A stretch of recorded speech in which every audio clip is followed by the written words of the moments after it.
Summer holidays வந்தாச்சு, நம்ம GT Holidays வந்தாச்சு.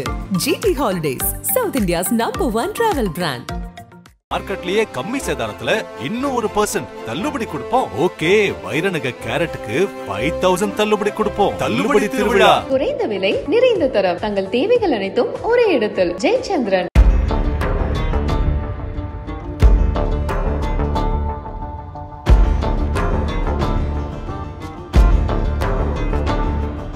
பரபரப்பாக எதிர்பார்க்கப்பட்ட ஜெயலலிதாவின் பிறந்த நாள் அமைதியாக கடந்து போயிருக்கிறது. ஜெயலலிதாவின் பிறந்த நாளுக்குள் அதிமுக பாஜக கூட்டணி இறுதி செய்யப்பட வேண்டும், இல்லையென்றால் இரட்டை இலை சின்னம் முடக்கப்படும் என பாஜக விதித்திருந்த கெடுவை தாண்டி ஜெயலலிதாவின் பிறந்த நாள் அமைதியாகவே சென்றது. தமிழக பாஜக தலைவர் யாரும் எதிர்பாராத விதமாக ஜெயலலிதாவின் பிறந்த நாளில் அவரை புகழ்ந்திருக்கிறார். ஜெயலலிதா ஒரு ஊழல்வாதி, ஊழல் வழக்கிற்காக சிறை சென்ற முதலமைச்சர் என முன்பு அவரை வர்ணித்தவர் இப்போது ஜெயலலிதா தமிழ்நாட்டின் நலனுக்காக பல திட்டங்களை தீட்டியவர் என புகழ்ந்து தள்ளி இருக்கிறார். ஏன் இந்த அந்தர்பல்ட்டி என அதிமுக வட்டாரங்களில் விசாரித்த போது பல ருசிகரமான தகவல்கள் கிடைத்தன.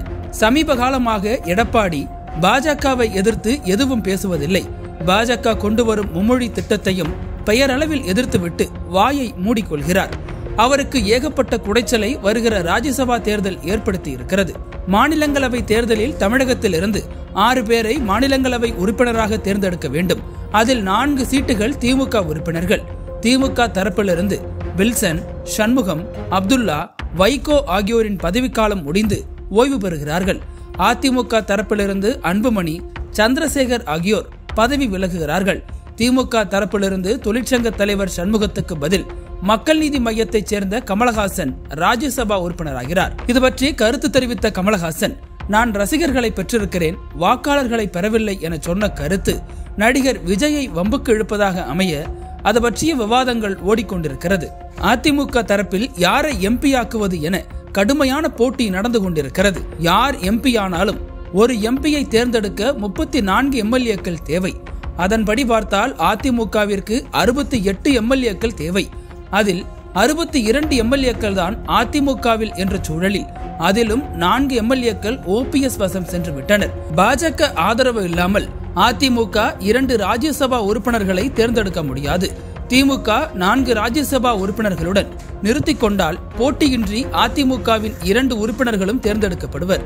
ஆனால் அதிமுகவிற்கு சிக்கலை ஏற்படுத்த வேண்டும் என்று 5 ராஜ்யசபா உறுப்பினர்களை களத்தில் இறக்க திமுக திட்டமிட்டுள்ளது.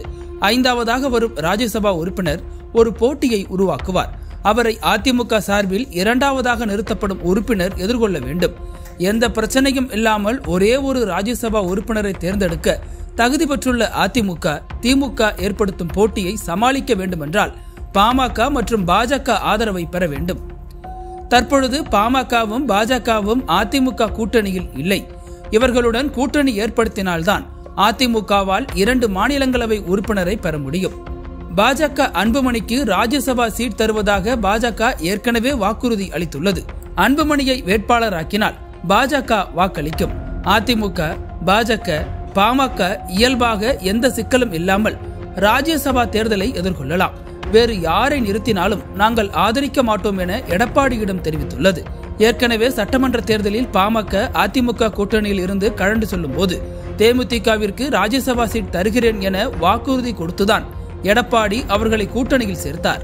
தேமுதிகவிற்கு ராஜ்யசபா சீட் கொடுக்க பாமக எதிர்ப்பு தெரிவித்துள்ளது. இது எடப்பாடியை கடும் மன உளைச்சலுக்கு உள்ளாக்கியுள்ளது. இன்னொரு ராஜ்யசபா சீட்டில் போட்டியிட சேலம் இளங்கோவன், ஜெயக்குமார் மகன் டாக்டர் ஜெயவர்தன், கிருத்திகா முனியசாமி, ராஜ் சத்தியன், கோகுல இந்திரா, தென்மலை ஆகியோர் மோதுகின்றனர். இதில் கிருத்திகா முனியசாமி பெரிய அளவில் பணத்துடன் எடப்பாடிக்கு ஆஃபர் கொடுத்துள்ளார்.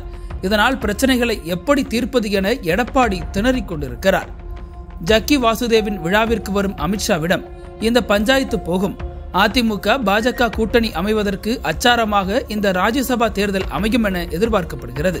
இந்த நிலையில் SP வேலுமணி தனது மகன் திருமணத்திற்கு பாஜகவில் உள்ள அனைத்து தலைவர்களுக்கும் பத்திரிகை கொடுத்து அழைப்பு விடுத்துள்ளார். அவர் அமித்ஷாவை இந்த திருமணத்தில் கலந்து கொள்ள வைக்க பெரும் முயற்சி எடுத்து வருகிறார். அமித்ஷா இந்த திருமணத்திற்கு வந்தால் எடப்பாடியும் அமித்ஷாவும் திருமண விழாவில் நேரடியாக சந்தித்துக் கொள்ளும் வாய்ப்பு ஏற்படும். இது அதிமுக பாஜக கூட்டணி அமைந்துவிட்டது என்பதை அறிவிக்கும் விழாவாக கருதப்படும். பாஜக கேட்ட தனது சொத்துக்களை சசிகலா 80% கொடுத்து விட்டார். அதனால் சசிகலா மீது பரிவுடன் இருக்கும் பாஜக அவரையும் ஓபிஎஸ்ஐயும் கட்சிக்குள் இணைத்து அதிமுகவை பாஜகவின் கட்டளைக்கு கட்டுப்படும் இந்துத்துவா கட்சியாக மாற்ற திட்டமிட்டுள்ளது. இல்லையென்றால் எடப்பாடியை நீக்குவதற்கும் பாஜக தயங்காது. அதற்காக எடப்பாடி மீது தொடர் ரெய்டுகளை நடத்தவும் பாஜக திட்டமிட்டுள்ளது. இந்த நிலையில் பாஜகவுடன் சமரச போக்கை கடைபிடிக்கும் வேலுமணி மீது நடவடிக்கை எடுக்க வேண்டும் என்கிற கோஷம் அதிமுகவில் வலுத்து வருகிறது. இதில் எந்த முடிவு எடுத்தாலும் தனக்கு ஆபத்துதான் என எடப்பாடி மிரண்டு போய் ஆலோசனையில் ஈடுபட்டு வருகிறார். சமரச பேச்சுக்கு வாருங்கள் என அமித்ஷா மெசேஜ் அனுப்பி எடப்பாடியை மிரட்ட அமித்ஷா பூகம்பத்தால் அதிமுக அதிர்ந்து போயிருக்கிறது என்கிறது அதிமுக வட்டாரங்கள். நக்கீரன் டிவிக்கு சப்ஸ்கிரைப் செய்யுங்கள்.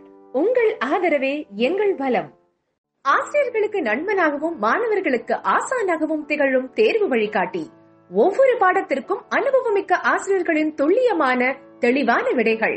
CNC இருக்கு, தேர்வு பயம் எதற்கு? இது தீரன் பப்ளிஷிங் ஹவுஸ் விற்பனை வெளியீடு.